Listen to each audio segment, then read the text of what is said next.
Hello there, and welcome to Game of Bros, another Game of Thrones podcast that exists on the internet for your listening pleasure. I am your host, Chris Stashew, and I am not joined by my good friend Yashar Parasta this week. No. He's off having fun on vacation, while the rest of us are slaving away at Dragonstone with them dragon eggs.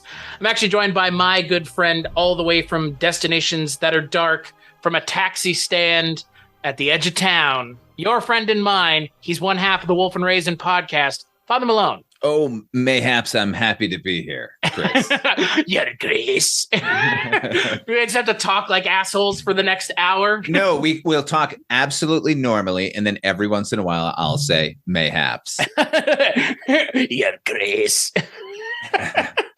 Father Malone, before we get into the episode so aptly titled Driftmark, the 7th episode of the latest iteration of Game of Thrones, otherwise known as HBO's latest cash cow. Tell us a little bit about your exposure to Game of Thrones before House of the Dragon. I know you watched the original show. That's all I know. You and I rumbled about the original show.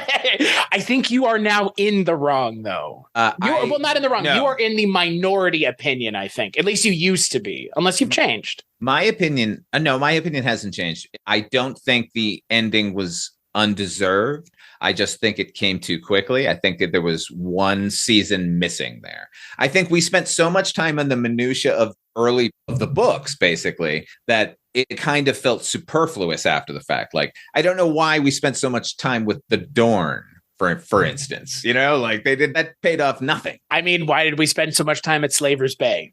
Our friend Mike White didn't believe me when I told him that one of the main characters from Game of Thrones, because we talk about the Lord of the Rings show that's currently about to end on the podcast Power, Mike White and I, the projection booth Mike White, I was telling him about the whole weird paradox of Daenerys being in Game of Thrones, but also not really being in the show for like 3 seasons, it felt like, because she's in Marine fucking around for 3 seasons. Right. That should have been 1 season and then done, and then she's on her path. And then that could have given us the leverage to watch her slowly go insane. Like, it was always sort of, inevitable that was going to happen. So I didn't have a problem with it. It's just, it felt so rushed. Like, it was like there was almost another project that they wanted to work on that was better than what they were working on, only because of the state that they had left it in. Was that Confederate Civil War thing that we're all enjoying? That was the Star Wars so much, or the Star Wars thing we're all enjoying so much? It was the Star Wars thing that got canceled. That's what it was.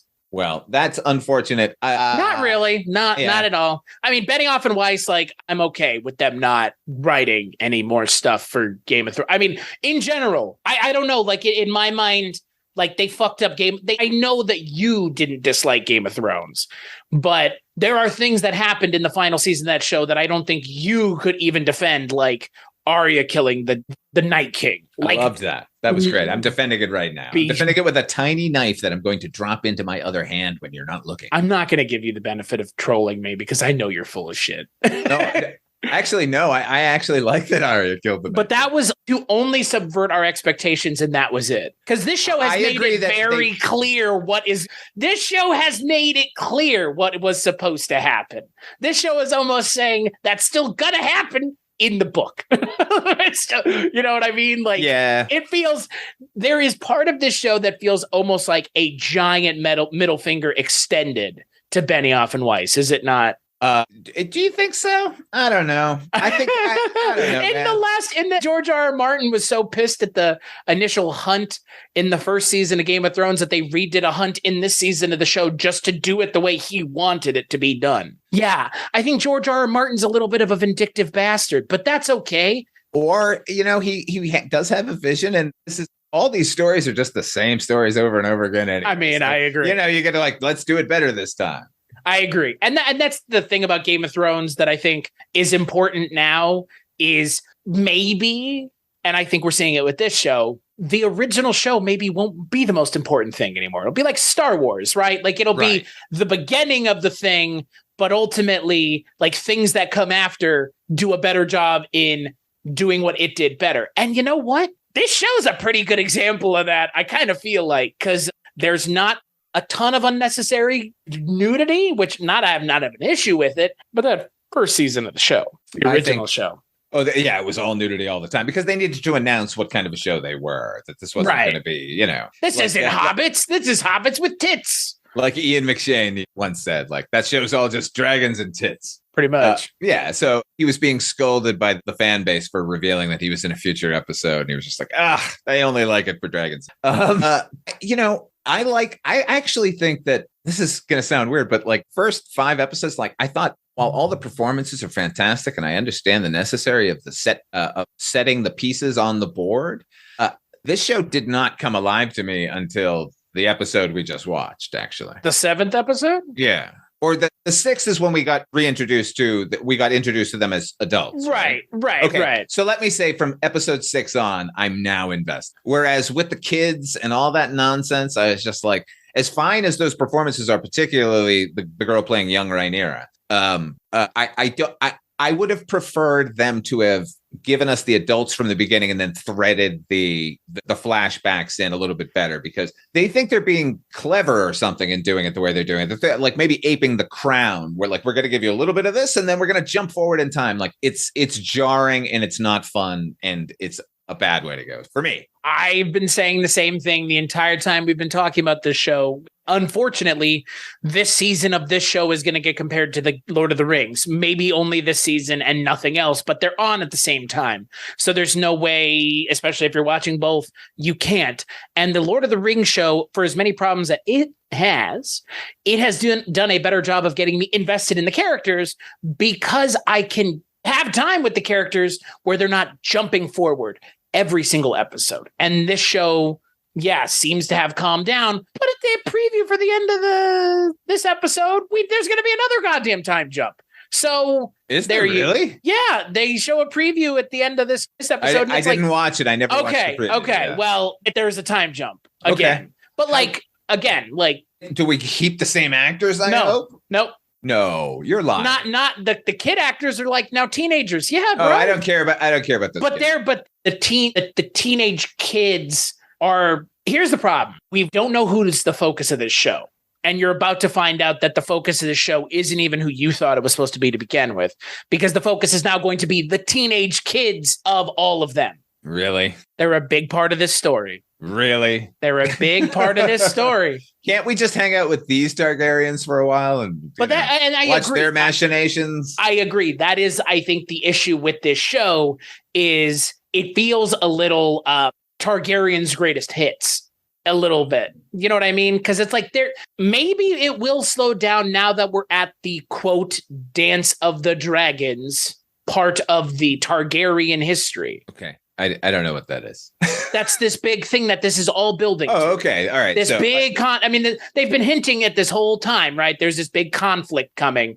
And that's the conflict that's coming. Is that amongst the Targaryens. Right. Oh, yeah. That's what this is all building towards. I think I agree with you 100%. What they should have done is done something, either just the adults with flashbacks or do an entire season of those people. Then I might care. Because like Millie Alcock's gone now. Like, great. All right. And she was Rhaenyra? Yep. And she's not coming back. Not at all. Nope. That's tragic.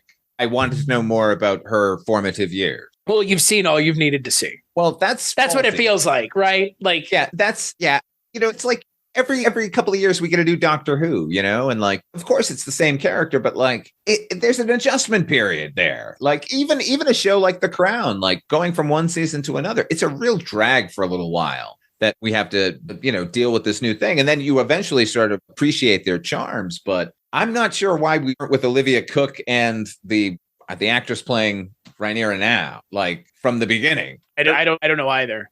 Because I think Emma Darcy is fantastic as Rhaenyra. I mean, and so is Olivia Cooke. Like the child actors were good for what they needed to do. But it's a shame because this stuff is so interesting. They Phantom Menaced us. They tried to make us fall in love with an adorable child so that we would accept their horrible actions when they were adults, not realizing that, guess what? We're ready to accept horrible actions by adults. That's all we do on television now. Well, and that's the thing that I don't understand. So in this episode, Driftmark, I think we see for the first time now people who were watching. And again, like I do have to say at this point in the watching of the show, I have started to, and I'm about 3/4 of the way through Fire and Blood, because I have been so taken by this narrative. And what I am enjoying in the book, I am enjoying less in the show, but I'm enjoying the same idea in both of this, like how intertwined these people are with one another.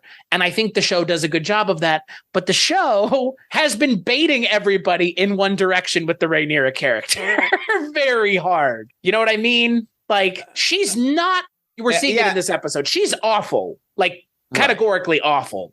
But to your point, like, so is Tony Soprano. Right. So is Walter White. Exactly. So is like every character post Tony. The problem, or at least an attempt to get there. The problem with the original Game of Thrones is the characters you're supposed to root for are way too good. Like good. Like McQueen, Jon Snow, who, like, what? I don't care about a Jon Snow show. I just don't. And the less I think about it, the less interested I am, because where that character ended up was so gutted and toothless. And then you see Rhaenyra, who's just like, I'm a piece of shit and I don't care. Like, that's so refreshing, frankly, for a character. Like, maybe not everybody in the audience is going to get on board with her because she's banging her uncle, which is like the hardest pill to swallow, it feels like. I know, then again, it's hard to judge the mores of the show about queer Targaryen ways. Yeah, these are human beings who are basically fireproof and they have psychic bonds with dragons. Like, I don't know that I can judge what they do and how they procreate. I'm not in any way condoning the love between a niece and an uncle or anything. Like, the idea that, like, it's shocking. These are the Targaryens. Like, this is what it's supposed to be, right? And honestly, I think the other thing about this show that's doing kind of this undue damage to the original show, it's making me realize more and more the original show should never have painted Daenerys the way they painted her. Because, like, you mean in the finale, or like over time? Overall, cosmically good. Like, she was cosmically good until she magically wasn't. She never should have been painted so one-dimensionally. No, they had 8 seasons or however many seasons to watch that decline. I mean, I just mentioned... We're seeing it in the first season of this show already. I mentioned in the Phantom Menace, at least that was 6 hours, and then now you got Darth Vader. Like, they had how many hours of entertainment? And they were like, oh, I guess we forgot to drive her insane, right? Because that's where we were supposed to be doing this entire time. Well, they always say the thing about, whenever a Targaryen is born, they flip a coin, right? Who does? That the universe flips a coin. Oh, okay, yeah. And it's I did not know that phrase. Yeah, it's like, I think they say it in the first or second season of the show. It's like, whenever a Targaryen is born, they flip a coin, and whatever, it's crazy or not crazy. Because, I mean, yeah, you have clearly the king at the beginning of this show. Jaehaerys is a good king. I mean, the ascension issues kind of are the reason we are where we are with the show. Yeah. But then you have Viserys, who's not much of a king. And then we're going to get, again, now that I know where this is going, my overall concern is, like, do they slow down now? Because they have to. Because, like, most likely, I'm viewing this, but it has to, like, slow season down, like, hard. Yeah. Well, I mean, how much of this is actually? Well, okay. The book that you're referencing is a history book, right? So more or less. Right. So we don't know the actual plots and machinations and the character motivations. We just know the dates and times. And what's even better about the book, and the reason that you and everybody should read it, and it's something that Silmarillion doesn't do, but it's the most novel thing that George R.R. Martin does. He is saying that the book is being told to him, and he's transcribing it. Okay, George R.R. Martin is. I love that. It gets better within like the book, Robert E. Howard. Right, but it gets better within the book. You have 3 sources of history, including the firsthand account. So it's the firsthand account, and then he talks about 2 accounts from people at the time, one of which is the court jester who is coming up with salacious, has more salacious details. And then there's the maester from the time who doesn't have salacious details, right? Tell me, you see what I mean? Now you want to read it. And I mean, that's kind of a fascinating fracturing of the narrative. Right, because it'll be like, okay, so in the book, right, there's something we see in this episode. So in the book, Laenor, for all intents and purposes, is assumed dead. Sir Carl killed him in the book. Nobody knew why Sir Carl killed him. I'm not even joking. The hung jester, because he has a big dick and his name is Mushroom, claims, Daemon Targaryen paid someone to have him killed, or somebody paid, or there was all these ideas. But in the show, it's interesting that the show is kind of like taking a stand on some of these things. Yeah, like this is a weird comparison, but at the end of American Graffiti, they give us a little role where they let us know where all the characters ended up. And Terry the Toad's character, played by Charles Martin Smith, we're told died in Vietnam, in the jungles in Vietnam. In more American Graffiti, we actually see Terry the Toad's story, and we realize that he faked his own death and marched off into the jungle quite happily. So that's a little bit of this right here, like we know that these things happen, but did they can kind of fudge anything, given that he's already setting it up with the multiple points of view. Like anyone can be believed here. Now you need to read the book. See what I mean? Yeah, well, now I'm going to, you prick. But that's the thing about it that's interesting is I didn't realize that while watching the show. And so it's kind of like you give yourself a golden parachute at any plot point where it's like, you change the narrative. It's like, not really. Baby, I can do whatever I want. Right, exactly. And like, I've already sown the seeds of like opportunities to get out of it. Because it's like, well, maybe this happened. Or because in the book, Rhaenyra and Daemon, it's never definitively said that what happened between the two of them happened. They do get married. We see that at the end of this episode. Right. But there's kind of rumors that Daemon is doing that stuff, but there's never anything with Rhaenyra. So again, it's interesting. The show is kind of taking a stand on stuff, which is weird. Yeah, I appreciate it though. It's great. Like, I'm glad they're crafting their own narrative as they go along. But they didn't need the early stuff. They needed to do something better with the early stuff, because I'm bummed that we're only getting 5 episodes of this season now. Yeah, right. I wanted 10 of these characters, and they could have just woven in the past history, very, very easy. I want to point out one thing in this episode. The opening scene, which is the funeral. If they're a seafaring people, I disagree with just dumping a statue off of a cliff as a memorial. It should have been somewhere out to sea. Okay. That was a quibble I had while I was watching. But the sort of reception afterwards is masterfully written and filmed. Watching these characters circling each other and the lack of dialogue where every line is being heard in your head just from these characters' glances to one another. That scene, more than dragons, more than battles, more than anything this season, was my favorite scene the entire show. And what's funny is, like, put that as a counterpoint to 2 episodes ago, where you have the marriage of Rhaenyra and Laenor, and that scene, which felt to me like a complete mess because it didn't have the sense of direction and space that this episode scene does, because they're very similar scenes. They're trying to ratchet up the tension, and that one has more of a blow off. I guess this one's blow off is a little bit more protracted, but it works better here. It's tense for everyone here, right? Whereas that it's a wedding scene, and then one character comes in and basically declares war. Right. So, yeah. I mean, there was no build up to that at all. I mean, other than a full season of that character being disappointed.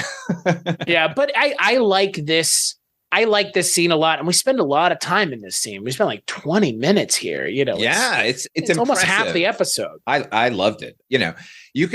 People talk that say things like boardroom stuff, or like, don't go to the Galactic Senate, it's too boring. Like, well, if you do it right, you do it like this, then I could have taken an hour of this, of these characters and their machinations. I keep saying machinations too much. I mean, it's exactly what this is. I mean, that's the thing about the later seasons of Game of Thrones that didn't get that the first season did. And that's why this feels so much like the first season, is because the show is about the action, but not the action.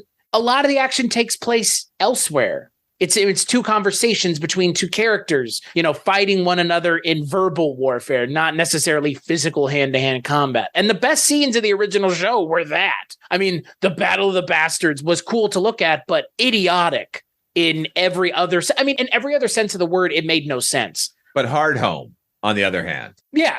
Hard Home is an hour or so of television that once it ended, I watched it again immediately, and I will throw it on every once in a while. That's fair. That is an amazing episode. But the North of the Wall shit in the second to last season of the show, no. You know what I mean? Like, that's the problem with this show. Like, the fun stuff, I feel like they stopped thinking about the things that people liked once the show got towards the end, and they just wanted the big set pieces, the big You've waited so long for the payoff, now you get to see it. Or not, depending on how lit that scene is. Yeah. God, remember that? I do. And you know what's weird? Miguel Sapochnik is a showrunner on the show. And this show, none of that. No, For the most part. They learned their lessons. I know, but now when they use darkness, they're using it creatively and not as a blanket to convince us that we're seeing something we're not. Something way cooler than it actually is. Yeah. Well, they use it a lot in the scene with Aemond learning how to ride the dragon. What a good scene. Like, this entire episode's great. Yeah. That's an amazing sequence. And they refrain from the sort of Yahoo moment where he's having a great time. It's nothing but terror and respect from this kid on top of the dragon, as it should be. And that particular dragon, Vhagar, correct? The big one, yeah. Yeah. Big, old. The dragon that's been ridden by like 3 people. It is beautifully rendered. Oh my God. Yeah. The scene in the last episode where it's deciding, should I burn you? Like, you're my person. Like that performance was good. No, we talked about that in the last episode. It's interesting because we're so used to seeing these just like svelte, slim, like, kind of like just like perfect killing machines, because that's what they are in this world. And then you see this like nasty, craggly ass dragon. But when you see the dragon, you get the sense of the power and the history and the like hundreds of battles. And it's impressive. Because again, if you're gonna have this giant budget, you better do something interesting with it. Yeah. And they have not skimped on the production. No, it looks better than the original show did.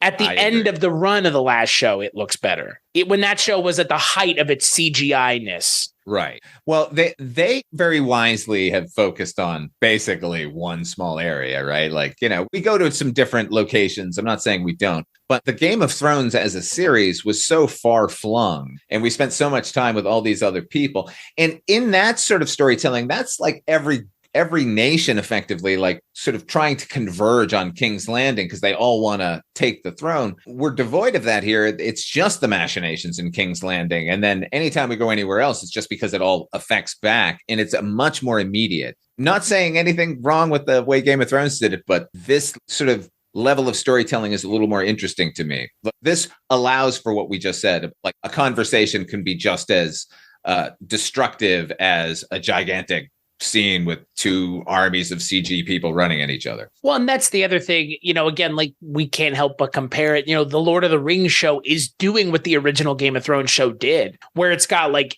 8 different pockets of people all over the world. But even that show understands, like, time to close the net. Like, we're going to close the net earlier than you even thought. Like, and that, I feel like that's almost a response. And this show is obviously a response to the original Game of Thrones, being like, you can't take 8 seasons to do half of this stuff because, like, you're not going to land it. And they didn't. And the show is metering it out in a way that I feel like, as an audience member, it's giving me something every episode that's kind of a big thing to happen, but still filling it in with like clearly just as important, if not more important stuff in the in-betweens of these bigger set pieces. Yeah, I think it's important to listen to an audience, not necessarily adhere to what they're saying. Like, and I think obviously this is a case of that happening. Remember when that Batman Superman movie came out and they like destroyed? Oh no, the Superman movie he destroyed all of Metropolis, and he was like, oh my God, he probably killed thousands of people just on his own accidentally. And then Age of Ultron came out, and they took pains to, like, the last act of that movie is making sure everyone gets safe or to safety. That was a direct reaction to that. So I'm sure everything that we did not like about Game of Thrones, and everyone was very vocal about it, has been absorbed and processed by these showrunners who were, as you said, part of the original run of the show. And I'm sure we're just like all of us looking around and going, oh, really? We're doing this? We're doing this? Well, and that's the thing about this show. I was just probably as loud as a lot of people were like, I'm not going to fucking watch this show. I had no intention of watching this show. And you know what? I can say unequivocally, I have been enjoying the shit out of this show. Even those first 5 episodes, like, they weren't the best thing, but you know what? Like, it was still better Game of Thrones than I had gotten for like 4 seasons of the other show. That's the other problem. Like, it felt so fresh because the show had stunk for so long. Yeah, definitely. Honestly, the only reason I tuned in was to see what Matt Smith was going to do. Did he disappoint you? No. Right, he's the best part of the show. He kind of is the best part of the show. I don't want to sort of put him above anybody else because there's lots of really good work being done. Expectation-wise, though, I think he's exceeding it. He sure is. Yeah, because I expect him to be sort of sly and smug. But I didn't like evil Doctor Who. Yeah, evil Doctor Who. And even when he was the Doctor, I kind of wish they had let him tip into that region. I agree. Because you could see it right behind his eyes. Well, Tennant embraced it. Capaldi embraced it. Eccleston embraced it probably the most out of all of them. Yeah. Matt Smith was kind of the look. I love Matt Smith. That's my second favorite run of the show is with him as the Doctor behind, obviously, I mean, David Tennant, right? Like, well, for you, yeah. Well, yeah. I mean, yeah. Okay. Sorry. It's Tom Baker. Right. I know. I know. Yeah, that's fair. I've never watched that version of the show. It's readily available on the BBC. Go watch them now. Stop watching Game of Thrones and watch Doctor Who. That's fair. But to be fair, like he was the cutesy Doctor. Tom Baker? No, I mean, no, Matt Smith. Matt Smith. Yes, Matt Smith was the younger, identifiable, Hot Topic Doctor. Adorable one, yeah. They sold his outfit at Hot Topic. You get suspenders and a little fez at Hot Topic. That was like the height of Doctor Who. Honestly, that was like the height. No, fucking A. Everybody liked what I was doing. I would keep doing it. I mean, I went to Comic-Con to meet Matt Smith because of how much. Yes, I have a picture with Matt Smith. Super nice guy. What'd he say? What'd he say to you? He said, I don't even remember. In the future, I will ride dragons. I don't remember. And you will love me even more. You know how those Comic-Cons are. You're not supposed to look at them. Stare at the ground. Yeah, look at the camera. Don't look at them. They don't want to know you. They don't want to see you. Yeah. They have fucking like in Silence of the Lambs. They got the stuff, the vapor rub underneath their nose. They don't smell you. Yeah. You know, look, Matt Smith is the best part of the show, but I think it's also because they've used him very sparingly. Thank God. Because even, that the sort of battle of the crabs, the crab battle, whatever that was. Whatever that was is right. That was Game of Thrones season 7 and 8 is what that was. Oh my God. It was garbage. Like, I don't want to give the impression that I think the first 5 episodes are worthless. I do not think that. I think that's all information that the audience absolutely needed. And it was handled very, very clumsily. So I agree. And now that we've gotten adults and characters that we can sort of identify with and sort of either not identify with necessarily, but either respect their evil motives or not, like I don't need to know how good you were at one point in your life to respect how well you maneuver in this environment. That's fair. This environment overall, Chris, we had a conversation recently about this show. And I was saying it's kind of like watching Hitler and Mussolini and Hirohito, all deciding who's going to be the head of the Axis powers. Like it's a little bit like that, which is a little unusual. And it's really in this show more than any other anti-hero show, because as bad as Tony Soprano or Walter White could be, their sphere of influence is pretty limited. These people are controlling the lives of everyone. And they're all goddamn lunatics. Well, and that's the thing that I mentioned about Daenerys. It's like, why did we ever think Daenerys was sane to begin with? Why did the showrunners do that? Because we didn't have this show to let us know that was going to happen. No, but we had history all happened though already. Why didn't we get flashbacks to early Targaryen shit? We got Jaehaerys 2 on the throne going, burn them all, and that was it. They always talk about how crazy. Right. They always talk about how crazy the Targaryens are. Hey, but they never show us until it doesn't matter. Like when the bells ring, they've gone crazier for less, guys. Are any of the characters we have so far seen on screen going to actively affect any of the events from the previous Game of Thrones? Or has anyone been born like Jaehaerys, the Mad King? We're still not there. We're not there yet. We're still very far away. Okay, it's 200 years, right? I went and looked at how many previous king. There are more than several in between where we are now with Viserys being king even. Right. So Viserys will be dead by the end of this season, right? Yeah. Yeah. I would assume. Again, I don't know how long they're taking. It seems like in that episode regard, 8, they're waiting to push Viserys off the cliff so they can get the real fight going. Which is too bad because Paddy Considine. I love Paddy Considine. Me too, man. He's always great. He's a great actor, but I'm a little disappointed. He used to manage New Order and Joy Division. Really? Well, in the movie 24-Hour Party People, he played their manager, and he was great in that. That was the first thing I ever saw him in. I think the first thing I ever saw him in was Hot Fuzz. Oh, yeah. Well, that would make sense. That's right on the heels or around the same time, too. Yeah, so. That was 2007? Yeah, in fact, Simon Pegg is in 24-Hour Party People as a journalist at one point, a music journalist. 24-hour party. People, this is a Steve Coogan movie, isn't it? Yes, it is an incredible movie. It's about Tony Wilson, the founder of Factory Records, who, Joy Division. Gotcha. And New Patty, Order, and Patty Considine has directed a film that I have been wanting to see for a while, Tyrannosaur, which also has Peter Mullen in it, who is currently on Lord of the Rings. So Patty, isn't he? Yeah, he sure is. And under a lot of makeup. A lot of makeup. A question, because we've talked about this a lot on this show. Wigs have gotten better since the first couple episodes of the show, yeah? Oh, extremely. Man, those first episodes of the show were still sorting out the Targaryen wig situation. Yeah, that it shows the one family that was like, everyone has to be wigged. It was like, yes, they're the most interesting. Yes, we do want to know about them. And every actor's just like, oh, Jesus Christ. Like, do I just have it like braided in and like leave it there for the season? Or, Olivia Cook's like, I don't have to do anything. My hair is naturally brown.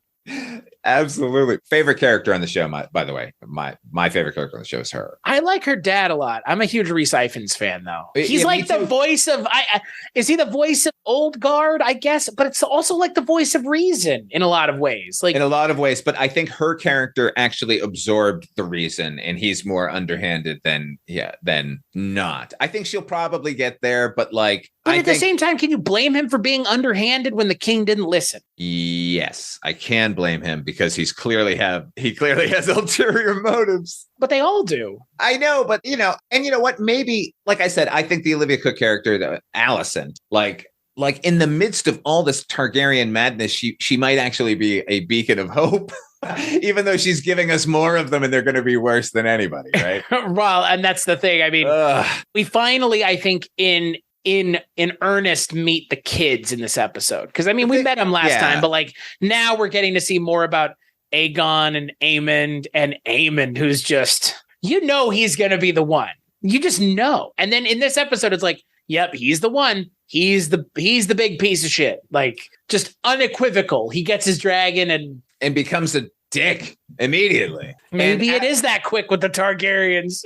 All it takes is you get the power of a dragon behind. It's like people driving an 18-wheeler. It's like, fuck everybody else on the road. Get out of my way. I mean, in a lot of ways, that's the narrative of this show, right? Is we have the dragons, we have the power. Yeah.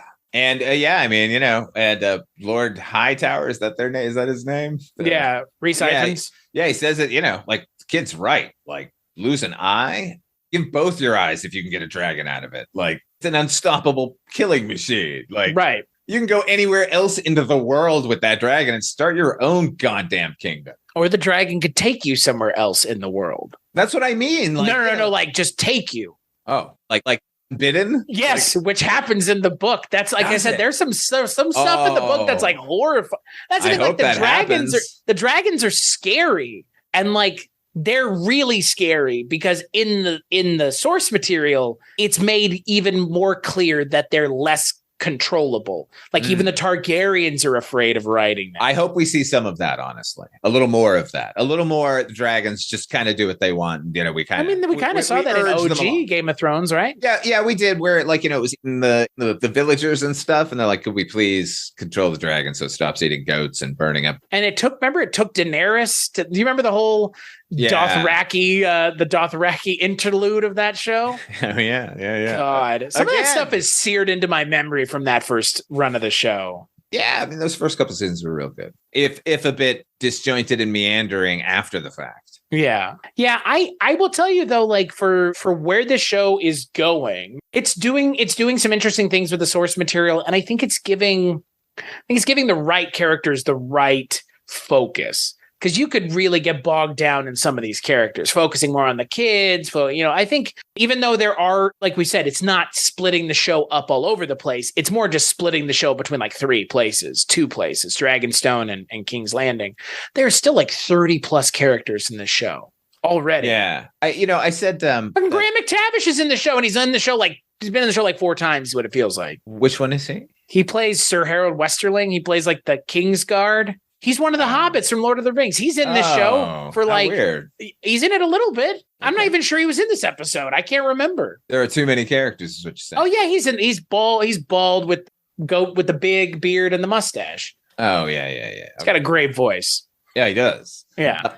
there's tons of people in the show is my point. Like it doesn't feel like it doesn't feel like it's pulling itself too far yet. No, not yet. And I'm interested to explore some of the other characters, honestly. Lord Corliss, I'm looking forward to spending a little more time over there, particularly with what's her name? She's the actual target. Oh, Rhaenys, the queen who wasn't. The queen who wasn't. That character fascinates me. That actress is fantastic. Like the scene, this episode between the two of them, Corliss and her, where she's just like, why are you even trying?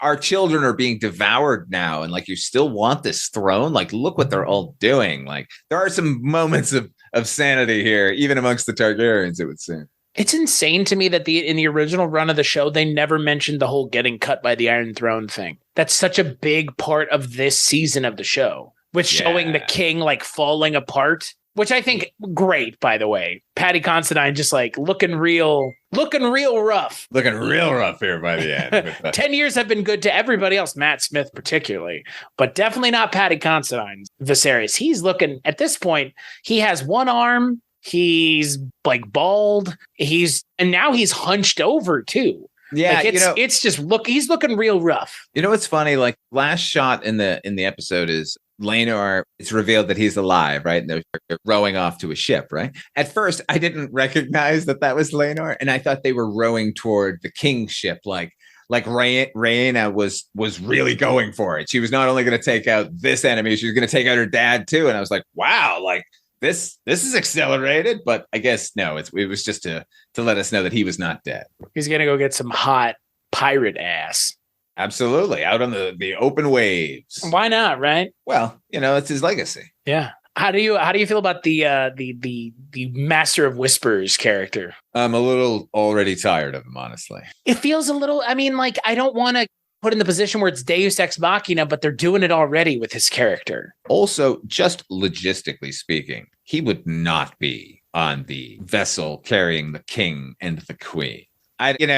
Like the idea that he's standing there staring at her and like everyone in the court knows that looks are just as important as anything. Like when Viserys learns that his wife is the one spreading the rumors about the bastard children, like because Aegon or Aemon, whatever that one-eyed bastard is, looks directly at her.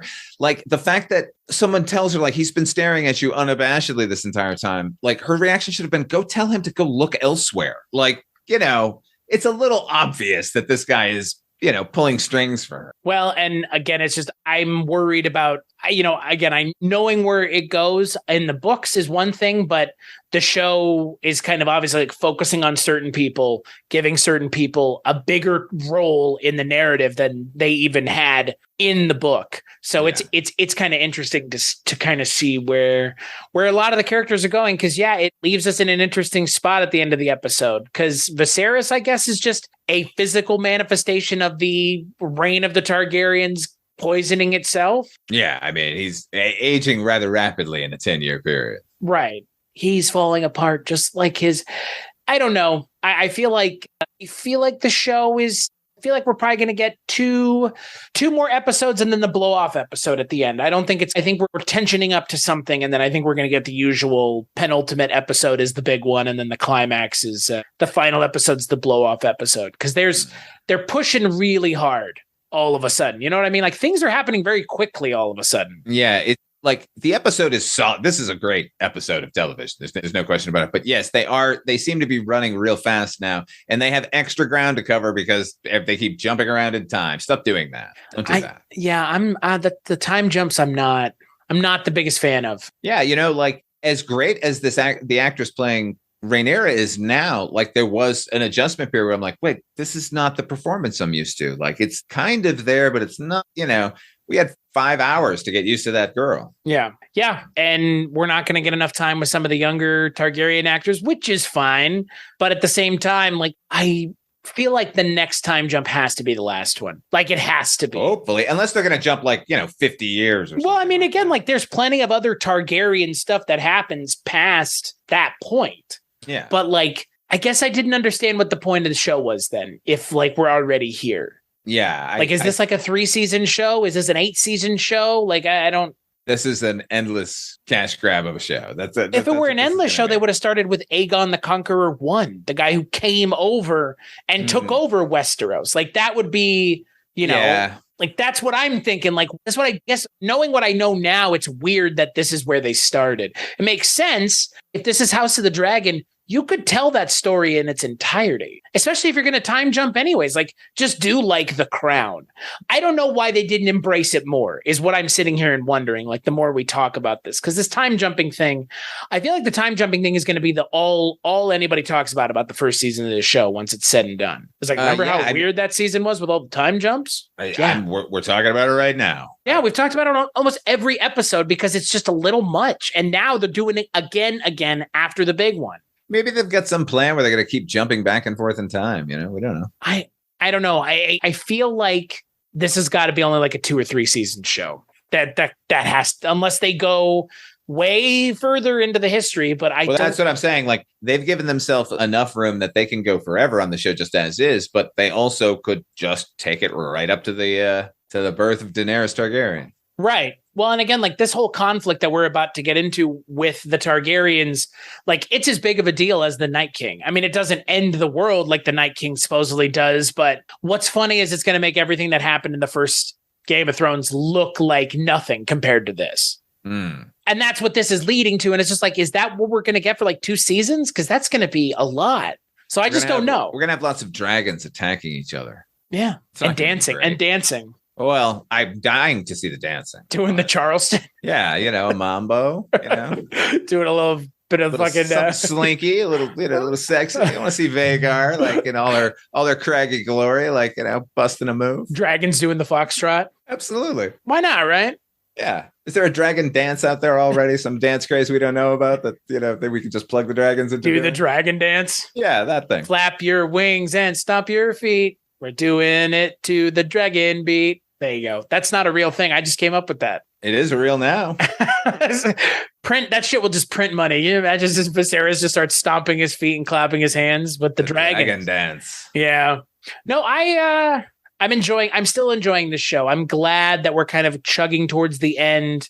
The stakes are kind of ratcheted up a little bit, but I feel like, I don't know. I feel like with all these time jumps, there's just not been very much tension with the show. Not a lot of tension. The character building has been specific, almost like completely contained to like 4 characters. Pretty much. Yeah. Like, yeah, we're down to, well, maybe 6, right? How many of them are going to be there by the end of next episode? I don't know. We'll probably lose at least another one. See what I mean? Like, it like my hope is with the next season of the show, like the first episode is them just like blowing it up again and like introducing a shitload of new people. Well, I don't know. That's what they're going to have to do, I guess. I don't know. No, I don't know that they're going to kill that many of them. No, not killing, just like introducing new people. Because they're houses that we haven't seen that we know exist. Oh, thank goodness. Right. Okay. I feel a little bit better about you see what I mean? Overall now, like, if we're going to get other dragons from other lands. The scope of this story is as big as the scope of the Game of Thrones story.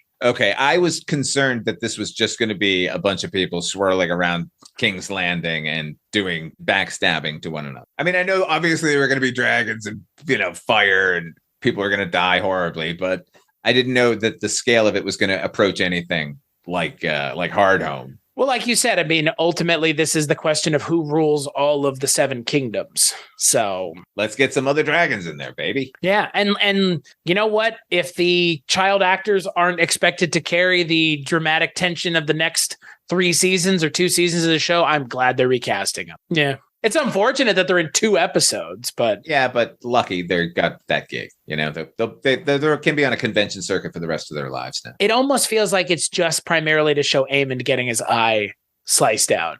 Well, if that's what this was, and we get more dragons, and we get the cast basically that we have now, okay, and more Matt Smith, but that's like always. Like I feel like that's always like a given with this show. It's like more of that. Yeah, so he's going to be the big one to go next season, right? What? Go kill him next season. Well, that's the thing. What I don't know about the show is like, what is the timeline? Because Game of Thrones, like the original show, that was the whole question, right? Was we're past GRRM's books now. What do we do? Like, there's no way to get past it with this, unless you literally go past where we are now for 60 years more, because he hasn't written the second half of the history. It's only up until a certain point, then he's going to write the history from that point to Daenerys. That's how far ahead we are, is there are 2 books chronicling everything. Maybe we should instead just enjoy what we're getting as it unfolds. That's what I'm thinking. I am enjoying the show. I think we've got a basic blueprint that they don't even care about, and they're just going to do whatever the hell they want. I just don't rush. You know what I mean? Like there's so much stuff you can focus on. Don't rush. Yes. Slow down. Time jumping. Like they showed in this episode. You could take your time and you can give us some tense moments of just people looking at each other. We don't need everyone to be murdered at the red wedding. No. Please, as good as that was. Please don't do that again. We got that. No, I'm excited for the final 3 episodes of the season. I'm enjoying this show a lot more than I thought I would, for sure. Oh yeah, like just had zero interest in the show, and now I'm invested.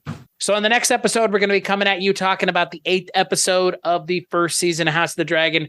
That episode is titled The Lord of the Tides. Who is that? Well, who is the Lord of the Tides? I don't know. You tell me. It's me. I am the Lord of the Tides. I forgot to tell you right before. I'm sorry. Oh, well, now I know. I'm glad you corrected me. Yeah. But until then, Lord of the Tides, where can people find you when you're not here? Stepping in for my wayward co-host. That's basically what I do. I step in for wayward co-hosts. If you want to find out any more of my nonsense, go over to fathermalone.com. It's a link tree to everything I do, including Wolf and Raisin, the Banachek podcast, or Dark Destinations, both of which Chris mentioned very generously at the top, my half-hour radio drama that I write. No Game of Thrones talk, though. This is like the first time we talked Game of Thrones on a recording together, I think. Yo, definitely, yeah.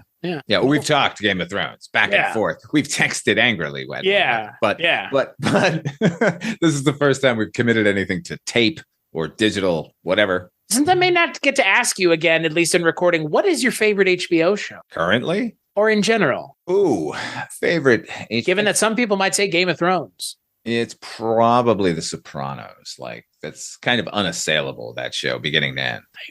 I agree. It's like the greatest show ever made. It's up there. It's definitely, we're still feeling its impact today.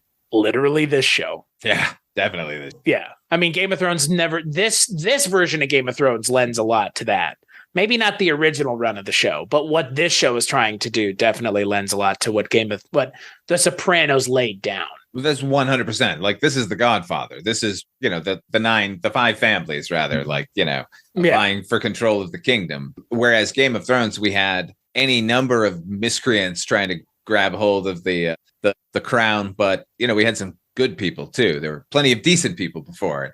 I've yet to see any here fully. I don't think we're going to get any, and I think that's the exciting part. Yeah, it's like good to watch bad people do bad things to each other and leave us alone. Unfortunately, these people rule the world in this particular world. That's fair. As for me, you can find me at cstachiw.com, cstachiw.com. That's my link tree. Go there for all the things that I work on. Father Malone and I work on a couple things together. I work on some stuff with Mike White. I mentioned, Father Malone's here, and we mentioned Mike White before. As for this show, gameofbros.com, you can find us on all social media, but just listen to the show, rate and review on iTunes. That's all you have to do. You don't have to interact with social media. Nobody wants that. You don't want that. I don't want that. I mean, if you do want that, cool, but that's up to you. Father Malone, thank you so much for joining me. My pleasure. And we'll catch you on the next episode.